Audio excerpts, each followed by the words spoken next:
This is the Seers Seed Podcast, where we explore the seer gift within the Kingdom of God mindset.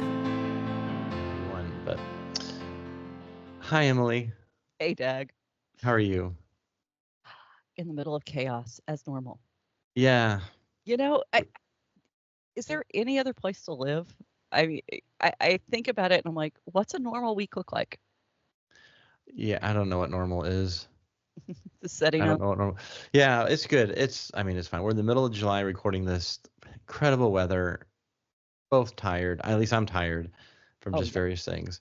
But we're talking about we're in chapter 8 of the Seers Seed book. A biblical model for interpreting what you see. And we're just telling the narrative. We're just telling the narrative. And so I'm just kind of resetting.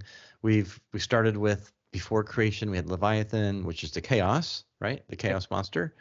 And then we have, of course, creation and identity and destiny and how, the role humans have and what happens when you listen to a spirit that shows your identity.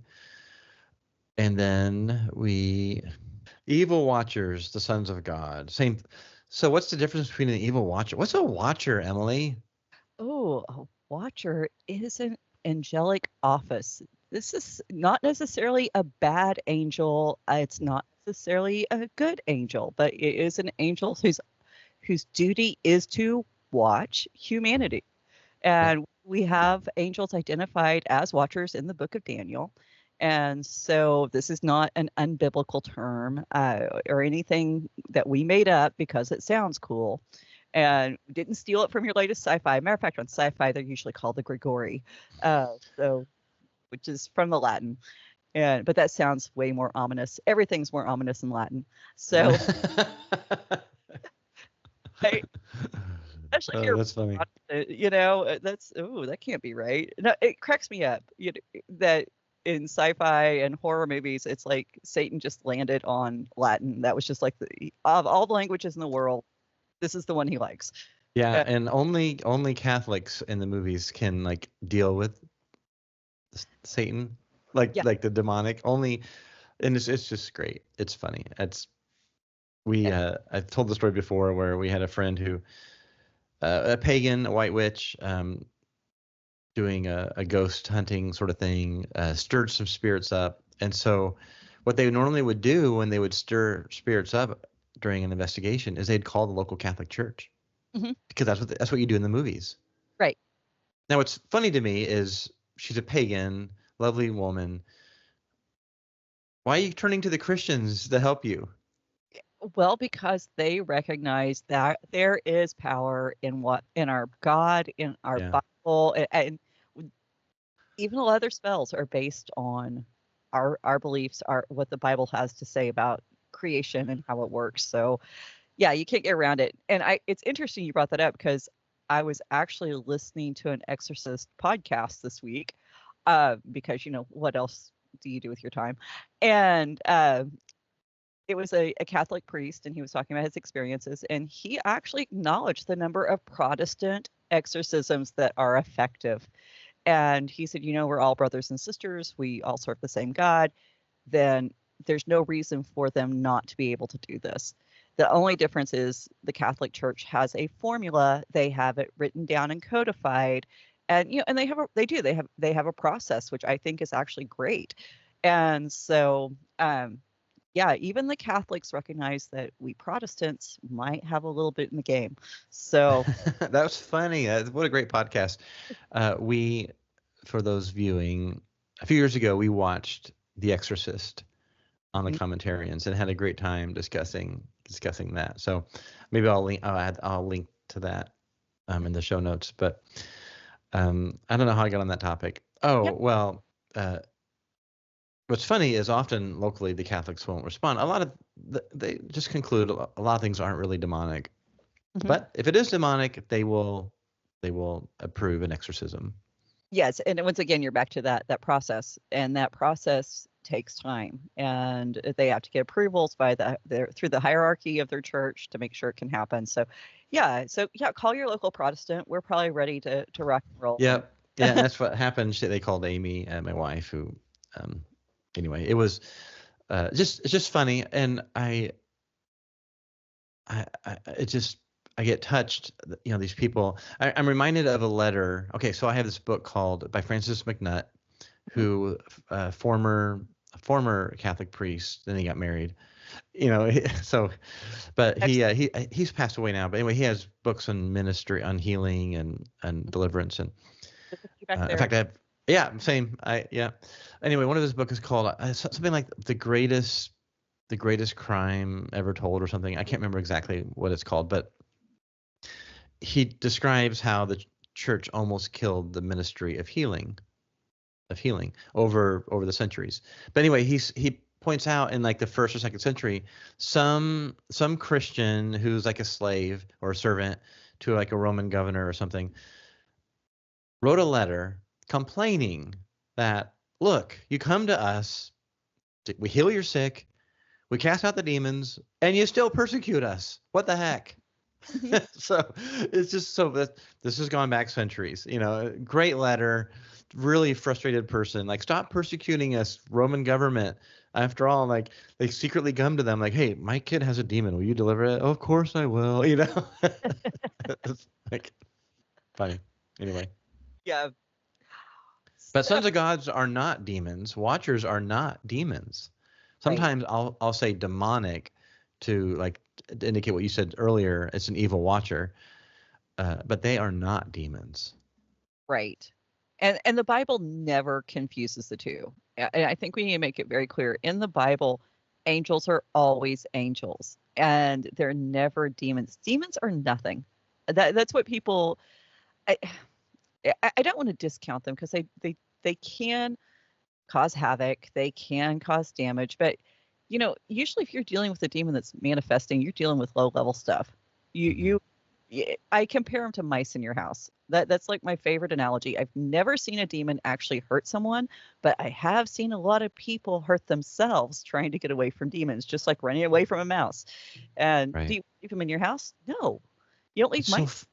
It's funny, in my Peace in Your House book, I interviewed some people who were doing house cleansings, and they were Christians, like very seasoned older Christians, and just sort of nonchalantly. I don't think I put this in the book, but I remember in the interview they would talk about like sort of chasing these. They called them imps, like sort of like they'd open a closet, like, get out of there, what are you doing there? Get out, and they would like scatter and then go underneath. Remember, underneath the staircase, and like, no, out of the house. You would just sort of chase them, like, oh my word, these things, and they would like.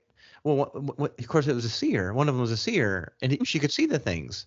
Yeah. And like, just like, no, I see you. Get out. Yeah. Hilarious. She's just like, not afraid, just sort of frustrated that it took a little effort to get the thing out. But anyway, funny. More than anything. Yeah, and I don't want to downplay, because there is a point that they can get to that they can cause damage, and absolutely. It's most of the time those ones are hiding. They're hiding behind the chaos. Really, it's the ones that manifest are usually whatever. They're just there to try to cause fear. But Christians have power and authority, which we learn about in Genesis, like a couple, like last week. We can't let our identity get stolen where we're victimized. Yeah. Like, we're supposed to take dominion over your home. Mm-hmm. Mm-hmm. And don't let them in.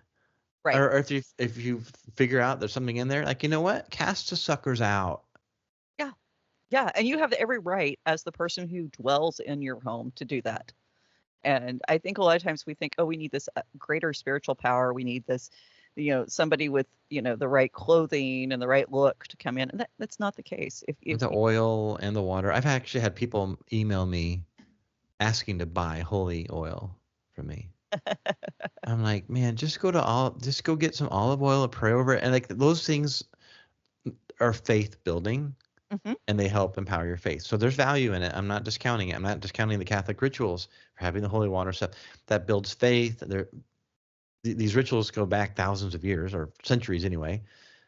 And they have all these processes to keep from people being abused. Right. And there's reasons they have processes, but anyway, man, we jumped way ahead. Okay, so way ahead. Genesis 6 in the book, and so highly controversial passage here, and it's only 4 verses long. I've never understood why it's controversial. When I was 11, Hmm. I remember reading it in my dad's Bible, and I thought, "Oh, alien abduction." That's where my Yeah. that's where my mind went. Alien abduction. Yeah. I already was an Ancient Aliens guy when I was 11 before I saw any of the Ancient Aliens stuff. Right. It makes sense. Like, why would anyone? I just don't understand why it's controversial. Well, it's funny because I can remember Nathan and I sitting on my bed when I was a teenager and having the Bible and the Strongs and a couple of different versions and having these discussions when we're teens. And, and we're like, yeah, it's clear. I mean, they took them as wives. What else do you want? I mean, do we need to draw a picture? I mean, uh, How much clear? Oh no, they were the sons of Cain or whatever, and like it doesn't say that. Like the author is not stupid. The author's trying to communicate something. oh, okay, we're making a huge presumption on our audience here. So you just like mention this reference and you and I go off. So should we read the reference? Do you want to Yeah, read? go ahead. Do you have it in front of you? I don't even have my Bible in here. Isn't that terrible? Mine's around here somewhere, but it's buried. Wait a minute. I got it. I found a Bible. A Bible. Yeah. Genesis 6, 1 through 4. So this is after, right? This is before the flood, but it's after Cain and Abel and after a bunch of descendants. And it says here, Genesis 6, tiny print. When man began to multiply on the face of the land and daughters were born to them, the sons of God saw that the daughters of man were attractive. Well, they are. We try. And they took as their wives any they chose. Well, that's weird. Or is it weird? I mean, if it's just human men why would you even comment? Human men. It says daughters, it says sons of God saw the daughters of man were attractive. They took as their wives any they chose. And then the Lord said, I'll just skip that verse. And then it goes to verse 4. The Nephilim were on the earth. So I have ESV. It does not translate the word Nephilim. The Nephilim were on the earth in those days, and also afterwards, when the sons of God came into the daughters of man, and they bore children to them. These were the mighty men of old, who were of old, and men of renown. And it's interesting. So my word Nephilim has a footnote, number 9. Footnote number 9 says, or giants. Yeah. Giants. Whichever one you feel more comfortable with. Yeah. And the Bible just gives you the information and then blows right into the Noah story. I mean, there's no commentary on it. And there's no explanation other than what's literally written right here on the page. And I mean, literally the next verse says, the Lord saw the wickedness of man was great in the earth. So what led to the wickedness being great? I mean, he's telling a story. Mm-hmm. The first 4 verses are like the backstory. Right. And the author assumes that, that thing, that time when the sons of God came and they married the daughters of men. Remember that? Everyone talks about it. It's in every ancient, essentially, every's a big word, but it's in all the ancient cultures. Everyone I've studied. Yeah. I mean, Rome was, who was it? It was Zeus came down and raped a couple of women. Well, Jupiter, if you're going with Roman names, but right. Zeus had over 100 sons. Most of them were the product of rape. A large portion of them were raping humans, spirits, right? It's the same story. Babylon, same thing. Yes, well, and I say everybody, most of your scholars believe that these Greek myths that the Romans later adopted were based on Mesopotamian stories, and they're based on Canaanite stories. And so we have direct counterparts for a lot of these Greek gods in the literature that would have surrounded all of Israel. And then you also get into Gilgamesh.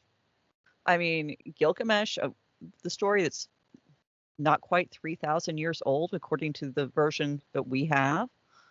And here it is. It's the same story. It's this part God, part man being.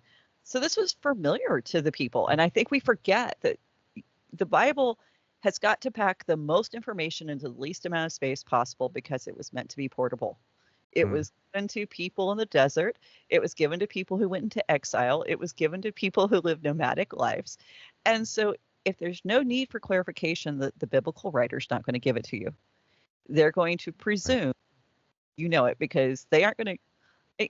Can you imagine Moses? Just think of, and we're going to tell people, he's going to tell people, you know, in 2024, two people in completely different states, separated by hundreds of miles, are going to use this thing called a computer to have a podcast to talk about our story.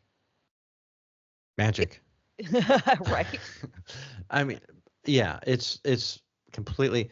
I really don't. I've never understood the objection. And today, just arguments trying to make it like, oh, these are actually humans descended from Cain, and they should not have intermingled with.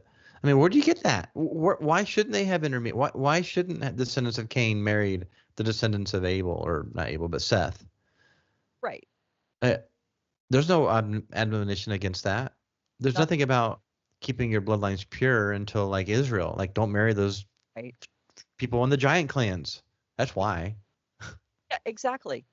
Exactly. And I actually, I sit down and I'm like, okay, why do I believe what I do?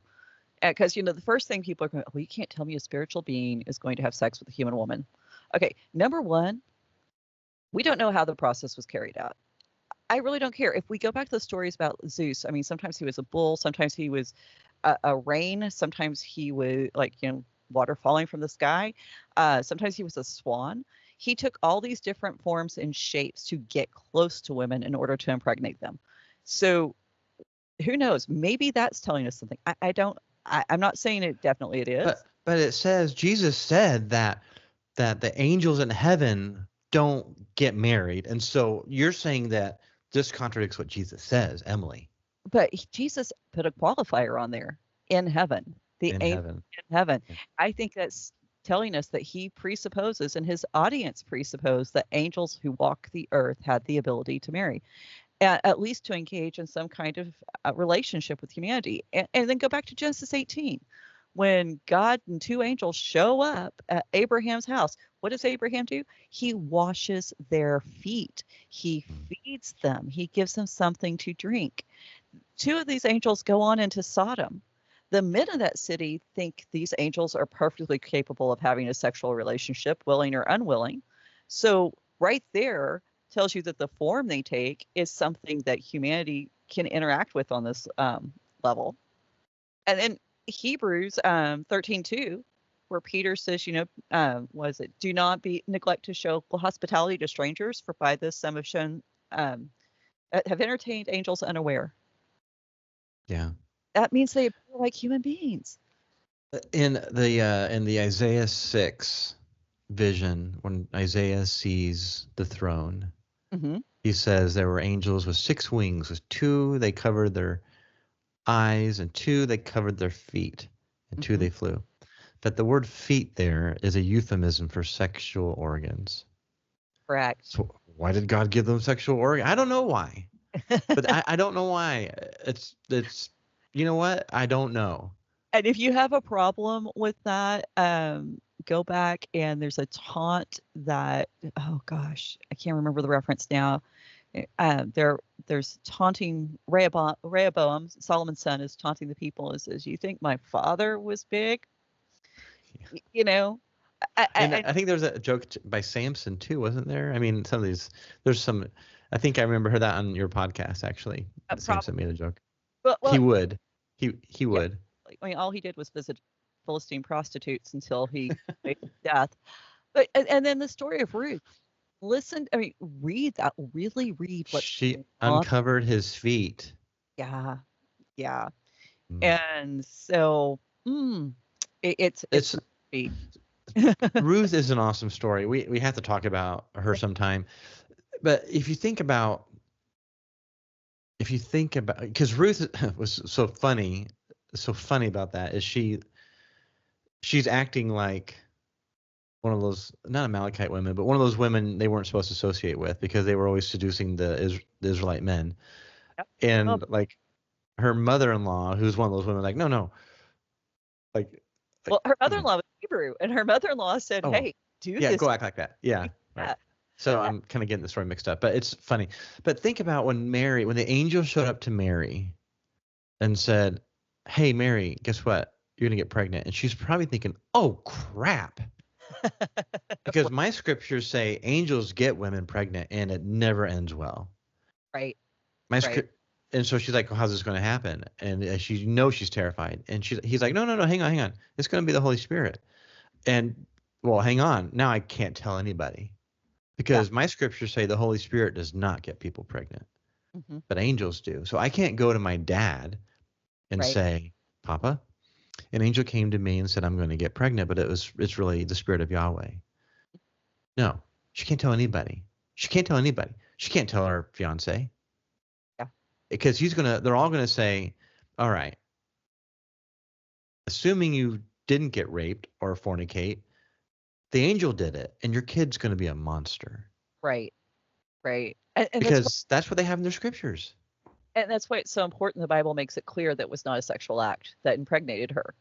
And when you realize that there is a purpose to this, as a matter of fact, Samson and Isaac specifically are considered to be sons of God in Hebrew tradition because they were specially birthed through a miraculous event and Samuel too, for a purpose. And so, but the Bible always makes it very clear it was a physical act between a man and a woman where God blessed that union to allow them to procreate and conceive. And so that's why Jews are supposed to get circumcised, Jewish men. That way they remember in their most intimate acts with their wives the origin of their race. Yeah. That an old man miraculously, right? Because God intervened, but it was an old man and an old woman. I think it's just, and boy, sometime I want to talk about that. Because old men can still produce, sperm, but women eventually run out of eggs. Well, what's hilarious is our English versions of what Sarah says are so tamed down because she's like, there's no moisture left in my body. Right. And she's saying, I'm incapable. And so the fact that. So did God give a new egg? Like, what did he do? Right? Exactly. This is why it's miraculous. And I love the story. And I love the fact that we don't talk about her faith in this. I mean, she went through everything Abraham did and more. And she knew the state of her body, the condition of her body. As women, we're very aware of what's going on day to day. We have to be. And so I love the fact she just throws it out there and says, hey, this is what's going on. And there's no shame in that. And there's embarrassment.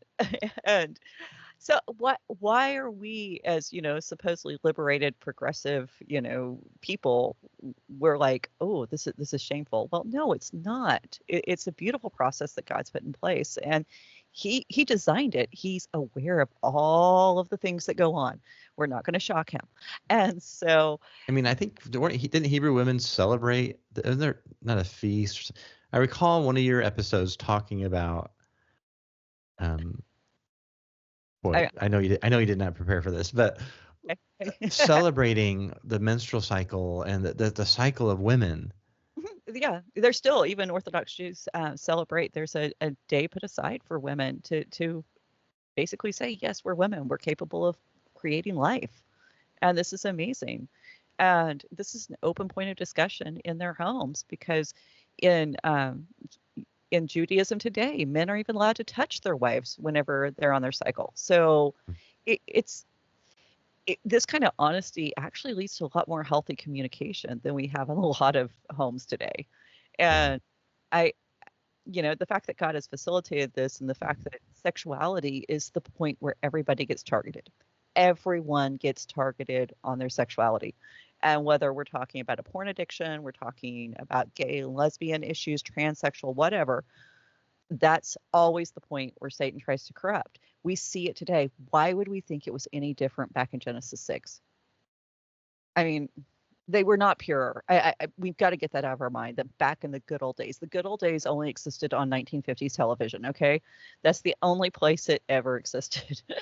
So, Right. No, I completely agree. And what's interesting, segueing back to the Watchers, is the tradition that the Watchers taught men certain things they didn't know about.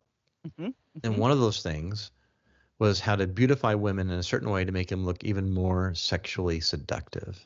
yes. Which is and they taught them two other things, categories of things. One, weapons technology using metallurgy. So humans were already killing each other at this point, but the Watchers taught them metallurgy to make weapons so they can kill each other more effectively. Women were already being sexually taken advantage of. Lamech, for instance, um, had two wives and was bragging to them. But the Watchers taught them, the humans, the men, how to make them take advantage of them more, dehumanize the women more. And the other thing was occult knowledge, access to occult knowledge, which again is also dehumanized. And all three of these acts, killing each other very effectively, Mhm. sexualizing girls and women, and occult knowledge, all attacks the image of God status, which is why it's so important that we always consider. Like, that's why I have it in the book. Yeah.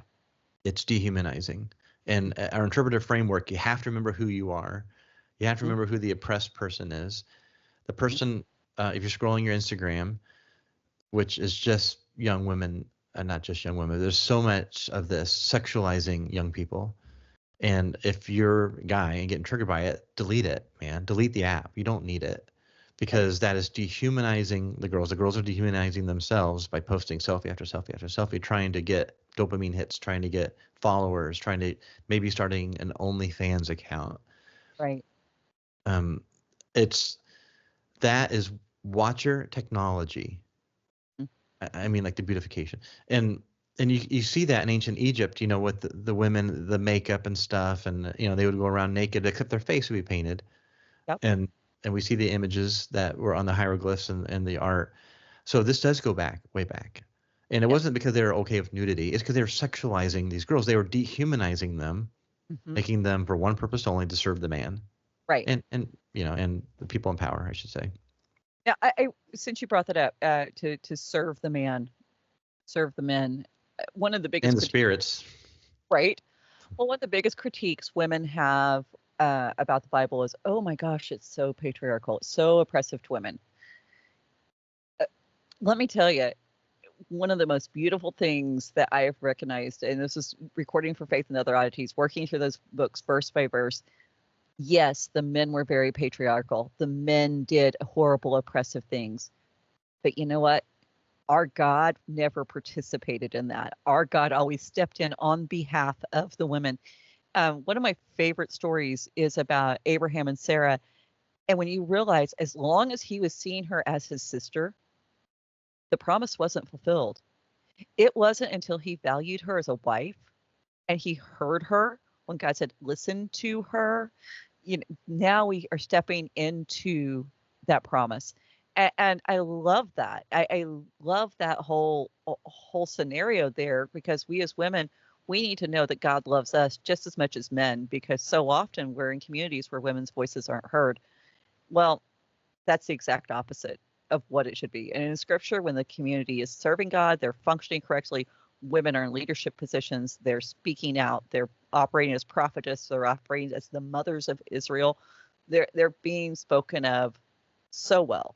So anyway, that's just my little soapbox. Don't fall for the lie. It's just another lie. That The law protected the law that God gave through Moses and angels, um, was designed to protect the people of God from idolatry. And idolatry is like slavery to the other powers, which involves exploitation. And that also included protecting women, giving them rights they didn't have in other countries. yeah, And so it's just women are the image of God. absolutely. So in Genesis 1:27. So are men. Like, so if you're a woman, just that's who you are. Mm-hmm. You didn't earn it. You were made that way. Like God confers that on you. And when you're ministering to women and you see them oppressed, there's always a dehumanizing element to that, and that's intentional. It goes back to what these watchers. I saw these women; they were beautiful. I'm going to take them. Hmm. Hmm. And that actually relates back to Eve, because she kind of opened the door for that. She saw the fruit was good, and she took. And if you look at all of the patterns of violence against women after that, we're the ones who are seen. We're found to be beautiful. We're taken, and that's the pattern. So there are consequences to Eve's action. Why? Because she was in the image of God. And when you have a being that's in the image of God, making choices and decisions that impact on her offspring, on the world around her, it ripples through eternity, because we're created in the image of an eternal God. So we need to remember that our choices have consequences, and they're not just for us. And so, I mean, yeah, we kind of just gloss over the controversy, because it's so, and to me, it's so ouch, I'm getting a cramp in my leg. That's really funny. It's so incoherent to me, this Genesis, like interpreting it any other way than what we're talking about. it doesn't flow grammatically, linguistically, historically. It doesn't flow. It doesn't make sense culturally. If you look at the patterns of how the Bible is written, so often people want to go, oh, well, this verse or that verse, and they'll pull a verse out of context, and it does seem to support their case. But when you start looking at the overarching theme and the overarching message of the Bible, it doesn't fit. And so It's so beautiful. One of the things, I remember my dad, I'm sorry to interrupt you, but my dad, that Bible I read, and when I read it, and it had a footnote, of course, and commentary at the bottom, and it said, oh, those are the sons of Seth. Other interpretations say they're the kings. They're kings of the pagan nations who were like, quote unquote, sons of God, like representing the sons of God. And I'm like, I don't believe it. But, like David was a son of God. Like he's acting in that role. And then he acted out on Bathsheba, but he was acting out like one of these watchers. yeah, was a product of his culture. Even though he loved God, he knew God, the culture still had an impact. And what does he do the moment he's confronted? Have mercy on me, O Lord. Psalm 51. Yeah. And that's what made him different than the others. I just had a moment. That's what made him different than the other kings, right? But it's also what makes him different than the watchers who said, have mercy. Okay, Yeah. so let's go back to the story. So this is not in Genesis, but in the book of Watchers, which was orally transmitted and eventually written down 200 or 300 years before Christ. It fleshes out the story. Yeah. Now there's some parts of the book of Watchers or the book of Enoch that are they're clearly, not scripture. It's not scripture. It's not God breathed. It's not accurate. But the general tone of it is very useful. And I just want to say, everybody knew the story in the Bible, in that culture. Everybody knew it. And just because it's not scripture, I mean, it was generally considered not scripture, but very useful. Yeah. The Apostle Paul quoted from not just, I have a paper. I haven't read it all the way. I just read the summary. Where Paul alludes to or directly quotes over a dozen pagan poems. Yeah. Right? But we don't know that. If I say something like, Luke, I am your father, or, frankly, my dear, I don't give a damn, as part of it or something, because you're in the culture. Right. And so that, yeah. So the book of Enoch, everyone knew it, but in it, the watchers are doing this thing with the women. The giants are like ravaging the earth. We'll talk about that here in a minute more. God, the cry goes up to the Most High, and he sends archangels to sort of lock up the watchers who did this. And they tried to send an appeal to God, please forgive us. Right. And God says, you're toast. I mean, ultimately, you're locked up temporarily, and at the end of the age, you're going to the abyss, and where you'll be destroyed. And so what you just said is David got called out on it, and he said, oh, God, forgive me. And God's like, you're forgiven. Now, there are consequences, but you're forgiven. You're restored to relationship. That is what's different about humans than spirits. Right. These rebellious spirits, there's no forgiveness. They're toast. Yeah. They know they're going to the abyss. When the demons saw Jesus coming, they're like, oh crap, is this the time? And Jesus is like, yep, it is for you. Bam, to the abyss. And ultimately when he returns, that's all of them. That's where they're going. But for humans, there's forgiveness. Yes. Yes. And it's always been that way throughout even the Old Testament. It's always been that when we call out for mercy, when we cry in a repentant heart, yes, God answers and responds. And I think you've seen some of the things that we've seen that, we need to pray for these angels to be released and forgiven. No, they don't get a second chance. They've seen God in his glory. They know what heaven looks like. They know what God looks like enthroned.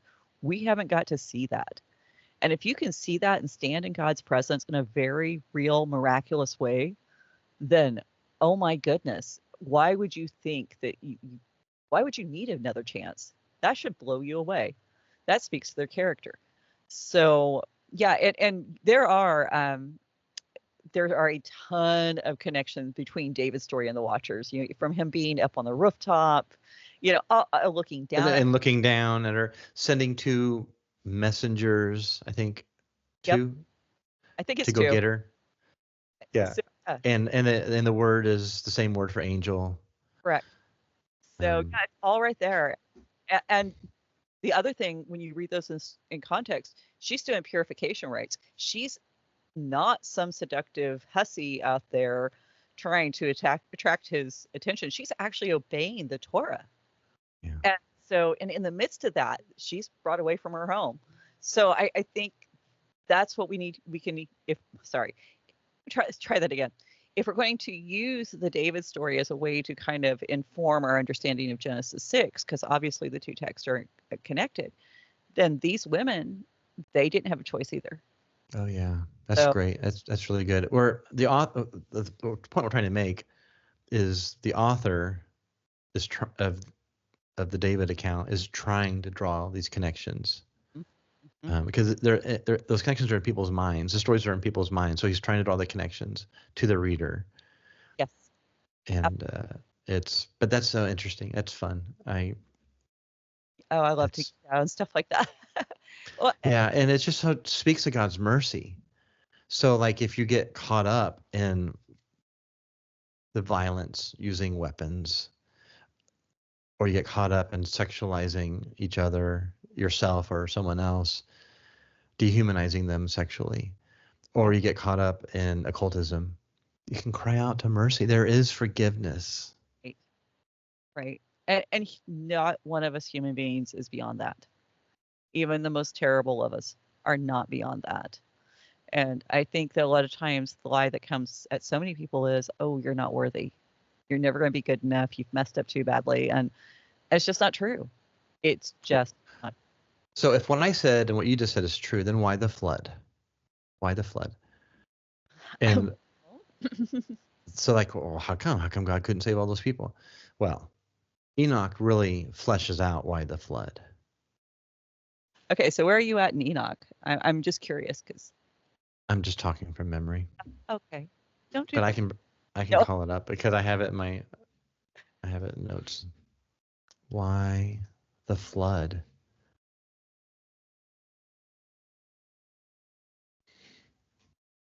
So first of all, what are these giants doing? Why? Okay, how come the translator in the ESV renders it in Hebrew, Nephilim, instead of translates it? Because he had no idea what it meant. I think you're probably right. Well, I mean, and they'll do that a lot of times with words that they don't know what they mean. They will just keep them, and then you can go look it up and read all the controversy yourself. And well, so here's what's going on with these giants. They're it's so sad, right? I'll just read it. And so it's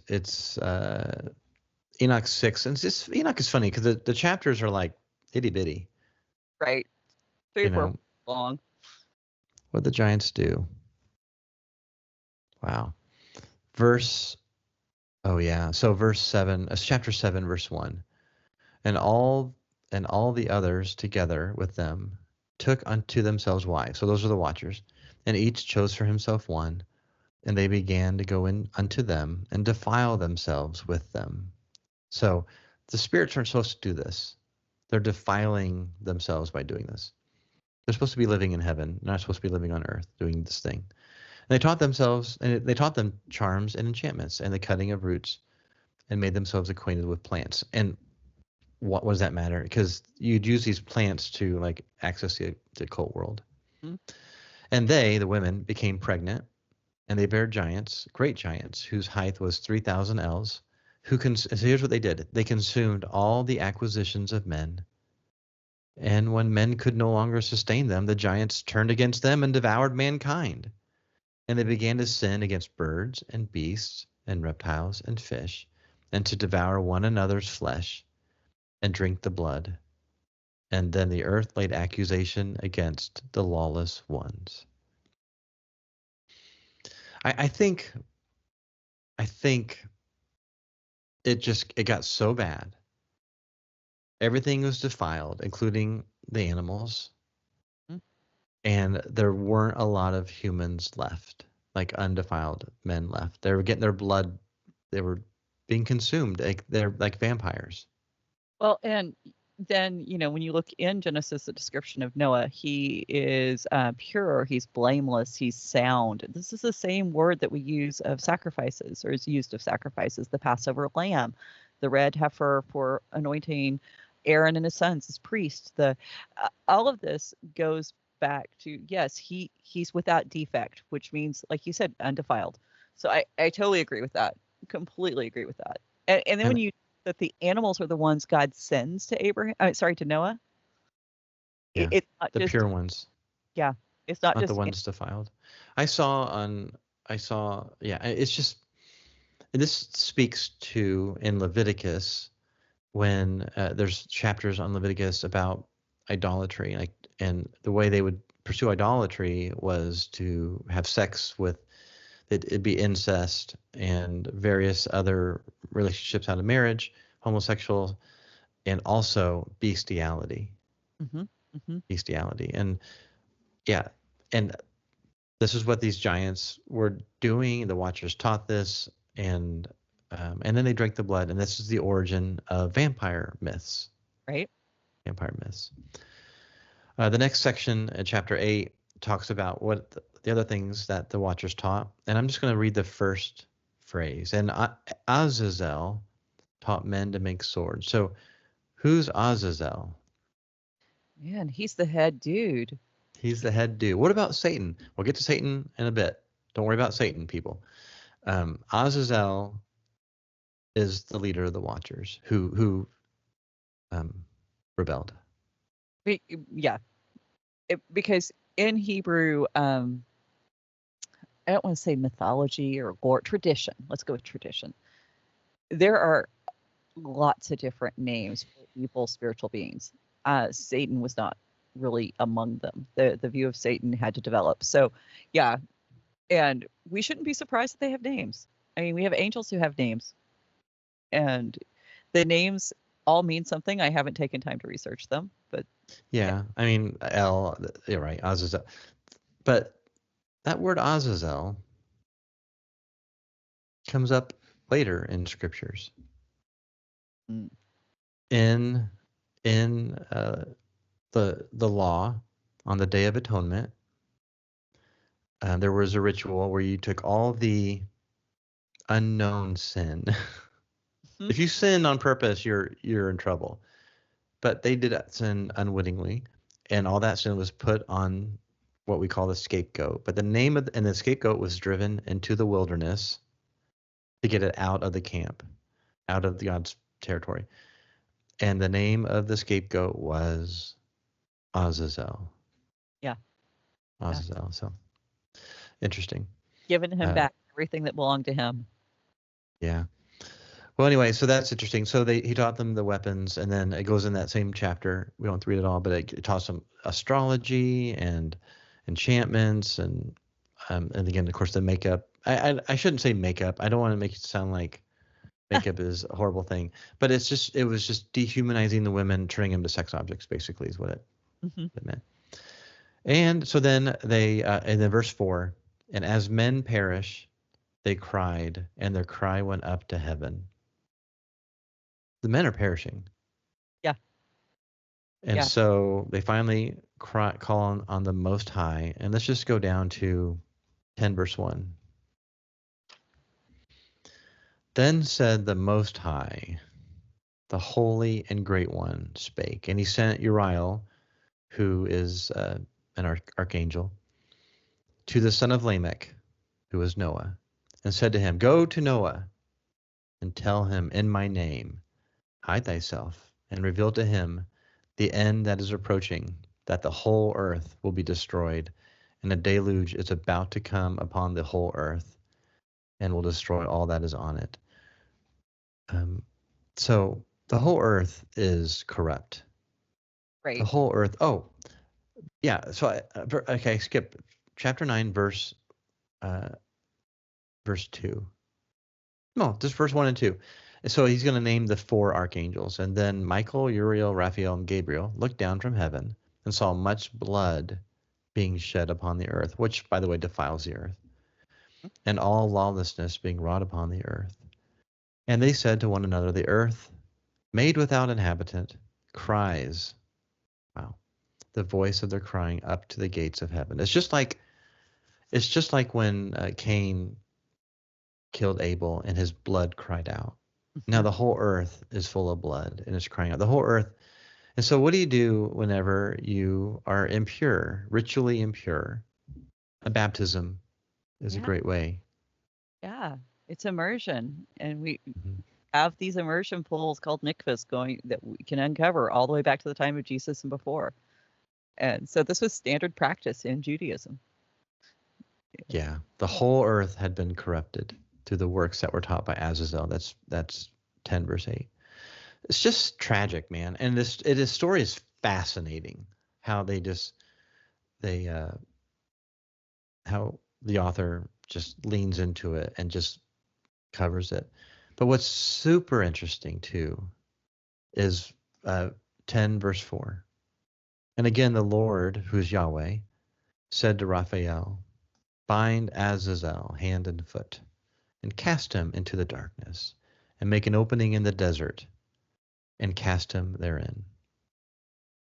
And place upon him rough and jagged rocks, and cover him with the darkness, and let him abide there forever, and cover his face, that he may not see light. Does this remind you of someone who was driven into the wilderness, someone who had demons, who was driven into the wilderness, who cut himself with jagged rocks and lived in holes or tombs?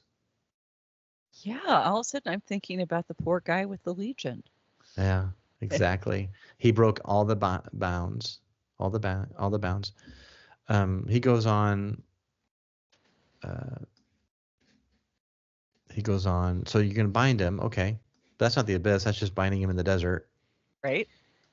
And then chapter 10, verse 4 through 8, he says, well, how long? And so until the day of great judgment, then he'll be cast into the fire and heal the earth, which the angels have corrupted, and proclaim the healing of the earth. So the final judgment of these creatures, they will be cast, the earth will begin to be healed, and the fire, or the abyss, is what it's called elsewhere in Enoch. And it reminds you too of those legion when Jesus came, and what did they say? Don't send us. They saw who it was. Oh crap, it's Yahweh. And how did they see who it was? Because they'd seen him before. Right. They recognized him. Like, uh-oh, this is it. This is the judgment. And they begged, they pled, please don't send us to the judgment. Just like these creatures, the watchers, they had a petition, please don't send us. Please don't judge us. And just like with the watchers, Jesus send them to the abyss using the pigs, which destroys them. And the man became in his right mind and clothed. He was healed. He was healed, like the earth was healed. Jesus, by the way, do you see the gospel writers are also using this story on purpose. Well, and when you were talking, one of the things that kind of leapt out at me is here are angels who took on a human form to be able to interact with these women. They're in the quote unquote wrong body. And so when Jesus sends these demons into pigs, they're in the wrong body. He gives them, Right. like, you thought you were going to take this body. No, this is the body you're going to be stuck with. And so, As the giants were destroyed by the flood, and then their spirits were, so were the pigs destroyed by a flood of water also. mhm. But in their case, it's enacting them going to the abyss and their spirits being destroyed. And I just want to I just want to say something else. So Enoch 54, and so the thing about the Book of Enoch is the farther you get into it, the weirder it gets. Right. I don't So think it's the whole thing. yeah, the most useful parts are the beginning, but I do just want to capture in Enoch chapter 54. Enoch has a vision, and he sees some angels making chains. Oh, he sees angels making chains, and he said, "Hey, what's with the chains, guys?" And it says, verse 4, "And Michael and Gabriel and Raphael and Phaneal shall take hold of them, those watchers, on that great day, and cast them on that day into the burning furnace, that the Lord of spirits may take vengeance on them for their unrighteousness, and becoming subject to Satan, and leading astray those who dwell on earth." That's where Satan comes in. Satan has having his day, but these guys were becoming. I mean, like you said, the concept of Satan develops late, and I think Enoch 54 is much later than Enoch 1, than the Book of Watchers, which is the beginning of Enoch. But that just gives you some context of how it all goes down. And if anybody wants to get really into the, how did the whole Satan thing develop? There is a, I can't remember where she graduated from. Anyway, Dr. Miriam Brand, Sin and the Problem of Evil. She has a podcast out, and she traces through both the Old Testament and through Enoch and other Second Temple lit, this whole progression up to the Gospels. Now, she is Jewish, so she doesn't get into the Gospels. She doesn't speak to that part. She's very quick to acknowledge that's beyond her realm of expertise. But as far as like a Jewish perspective, she's solid. So highly That's awesome. Yeah, that's so cool.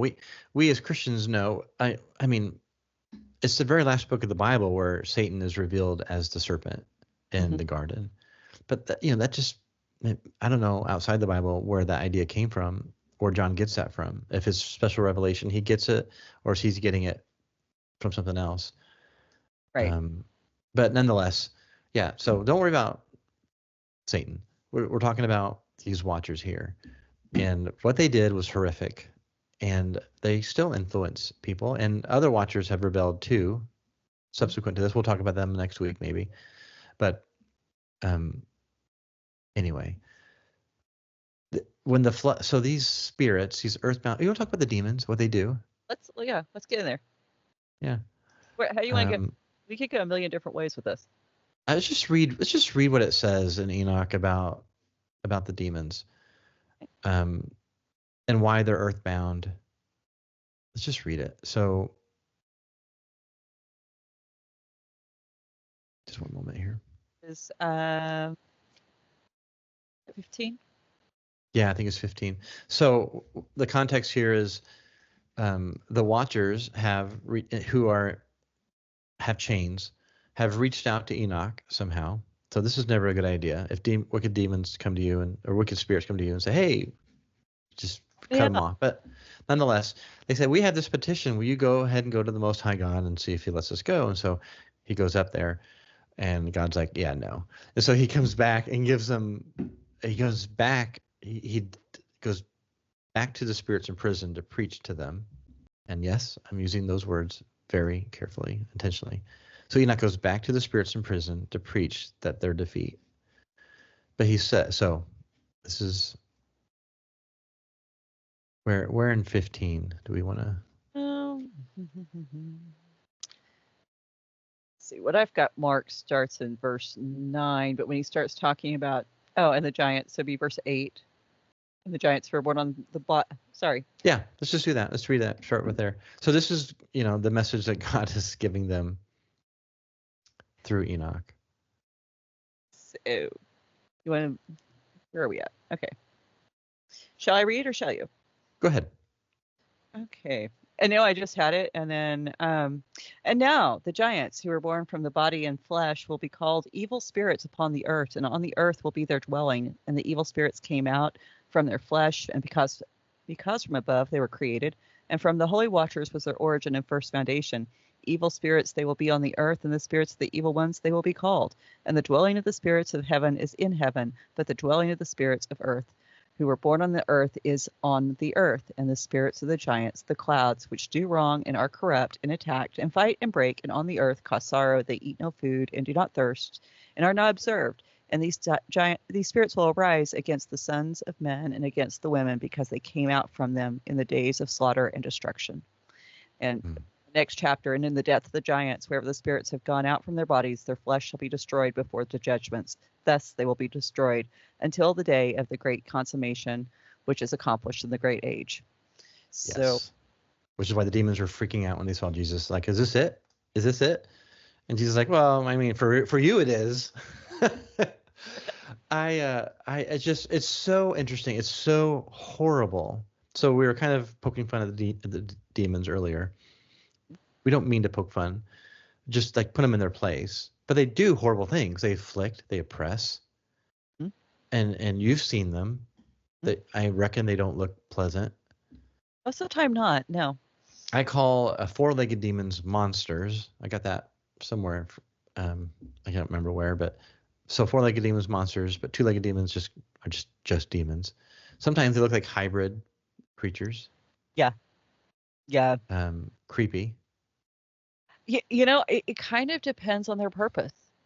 And I do think that they appear in, for lack of a better phrase, our native tongue, our native language.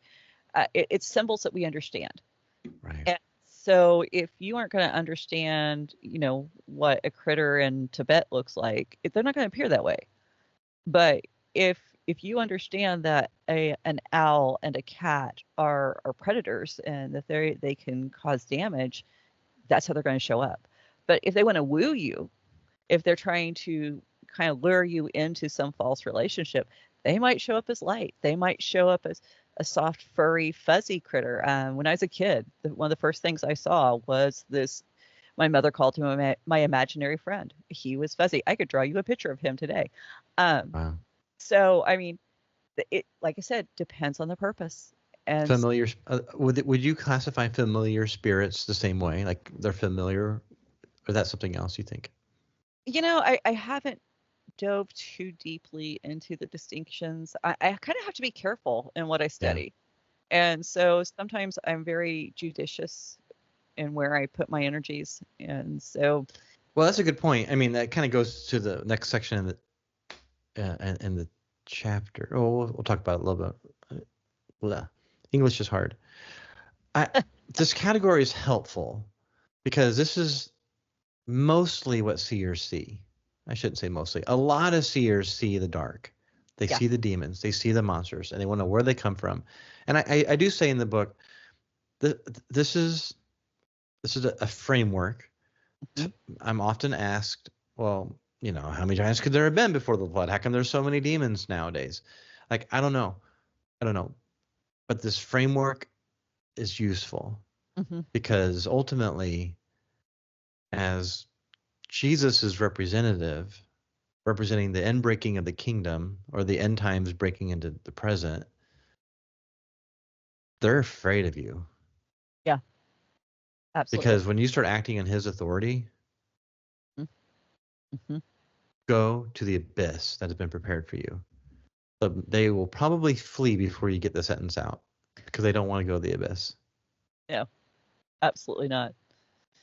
And I think that's okay. So going to use a story from my childhood. We had this mean old Banny rooster, and he would walk up to anybody who came near him, and he'd take the tip of his wing and he'd flip rocks, and he'd flip the rocks and the dust at you. If you flinched, that rooster was all over you. if you kicked him like a football, he never bothered you again. And that's kind of my way of viewing, especially demons that want to manifest, demons that want to be seen. And there are some demons who can't help but want to be seen. They are gaudy, they're brash, they're brazen. And so they want to make sure, hey, do you see me? Do you notice me? And so if you just don't flinch, and my biggest line right now is, oh, thank you for reminding me, and going right into prayer. Right. Most of the time, that's it. But yeah, there are a lot of them out there. Yeah. Next week we'll talk about territorial spirits, and then after that we'll talk about the giving, like God's response to all this, because he gives the law and there's all this beautiful guidance regarding the spirit realm, and we'll get to that, and probably not next week. But yeah, so that's interesting that you say that about, like, fear is powerful. Yes. I think they feed on it. Oh, absolutely. And I remember Annalise when she was young and just wrecked with fear. And like, in my view, the opposite of fear is love. The opposite of fear is love. And so I'm like, okay, lean into the love. I'm trying, and it was just hard. It was frustrating because I'm trying to help her in the moment with like theology, but I hadn't worked out how to actually actualize it. Mm-hmm. So, honey, I'm sorry, but it's like, yeah, you had like, because in perfect love there is no fear. Perfect love casts out fear. So who's perfect love? It's Jesus. And so like leaning into that relationship of love with Jesus should cast out fear. But it's easier to say that. How do you actualize it? How do you live that out? And so, when you're wrecked, when you're attacked and wrecked in fear, it's terrible. There's been times, even especially when I was younger, that you just lay there in a room and they're crawling all about, and you get your eyes closed as tight as you possibly can, and you just keep repeating that hymn, you keep repeating that passage of the Bible to yourself, and until you finally just get exhausted, and it's work. And I think sometimes we act like, oh, well, if you just ignore them, or and I've probably even sounded that way a little bit on this podcast, and I don't mean to. Because I remember the times when it was work. I remember the times when it took a lot of concentrated effort to keep my mind from going there. And because as soon as they catch your attention, because they've got this thing they like to do where they like to flutter at the corner of your eyes. And so they'll catch you in the peripheral vision, and then you look. And so as soon as they catch you looking, then it's like, aha, we caught her. We got the attention. And you learn how to, okay, yeah, I saw it, and you just move on. But it takes a lot of discipline to get there. And so part of that discipline, leaning into that love, you've got to know about the love. And that's Bible study, that's learning how to sing praises. It's learning how to turn to him in prayer at the drop of a hat. But it's also learning how to take care of other people. It's also being there to help someone and to act in kindness and to share that with God, with others, that love of God with others on a daily basis. So a minister I love, his name is Robbie Dawkins, and he was, I want to say, in the UK on a ministry trip, and like all hell was breaking loose. Equipment wasn't working. People were like, I can't remember all the details. It was just violent. And he texted his kids here in the States, like, will you pray for me? All hell's breaking loose right here. And his kids said, we're going to the emergency room to start praying for healing. And they did. They went to the hospital, to the emergency room, to start praying for healing. And guess what happened in the UK? Things shut down. Like, it just, like, the demonic shut down. Like, that's so awesome. It is warfare, man. It's spiritual warfare is work. It's not just, I'll just say a prayer, and like, it is work. Yeah. It is sometimes. And it's never a one and done. It's just not. Because not until the end of the age actually happens. Yeah. And they're always going to come back and see, oh, wait a minute. Can I come back in? Are they paying attention? Did the fences get a little askew, or is there a crack? They're always going to be checking for those boundaries. And you will see the same one over and over again. And that's the other thing. If you ever see one, you'll recognize it. So, which is really interesting when you see them with other people or on other people. So, yeah. Yeah. And sometimes you don't even see it. You just like sense it. It's like, oh, there you are. Those bastards. Literally bastards. Yeah. Well, that's what Enoch calls them. And so. Yeah. Bastard spirits, because they don't actually have real dads. Well, and part of the Hebrew mindset on bastard spirits is there's no illegitimate children. There's illegitimate relationships that result in children. And so this is definitely an illegitimate relationship. And so we need to remember that this is where all this started. This was a direct slap at God. This isn't just God woke up one day and say, hey, I want to spice things up by throwing some demons in the mix. This is warfare. So yeah. Wow. This is good. This is good stuff. It is. It's fascinating, and I really hope that people who are listening don't just go, "Ooh, man, I get so intrigued by the dark," that they forget that this is about how do we draw closer to Jesus? How do we get that's relationship? That's just goes back to the Legion, dude. You know, and what happens when he comes on the scene, and man, he sets people free. Because that is way better to be in your right mind and clothed than living in the tombs with the dark spirits naked, breaking chains. Yes. And isn't it interesting? Again, he's breaking chains. The angels can't. These watchers can't. So how interesting is that? Because I'm sure there's some kind of parallel there that we could play off of and geek out over. So man, read it in Mark and Luke, and especially Mark and Luke, and you just see the watchers. I mean, Mark spends an inordinate amount of time for Mark, because Mark is very brief. Mark doesn't want to waste a single word on anything he doesn't have to. And the fact that he leans so much with so much detail tells you something. Oh, yes. The real presence of the demonic and spiritual activity in their culture, that was so normal. I think I may be totally out of line here, but I think the technology that we use today kind of hides some of their activity. I think it distracts us from it. And, if you're always looking at a phone, how are you supposed to do anything else? If your brain is flooded with dopamine. All the time. Yeah. Yeah, absolutely. 100%. I mean, after all, what is the symbol for Apple? It's a bite out of an apple. Man. Not saying not about my MacBook, okay? Not saying the forbidden fruit was an apple, but it wasn't Isaac Newton. It's right. So no, I'm Apple. I'm using Apple technology, obviously, but I'm just pointing out technology sometimes comes from sources that mean to corrupt. Yeah. But God is a redeeming God. All the time. Yeah. And we need to hang on to that. Yep. That's so good. Thank you for listening to the Seers podcast. Opening and closing music is Sun by Jason Callahan. Bumper music includes Just Around the World and Alta Heron by Keel Accounts. Music and Seers podcast are distributed under Creative Commons Attribution Non-Commercial No Derivatives 4.0.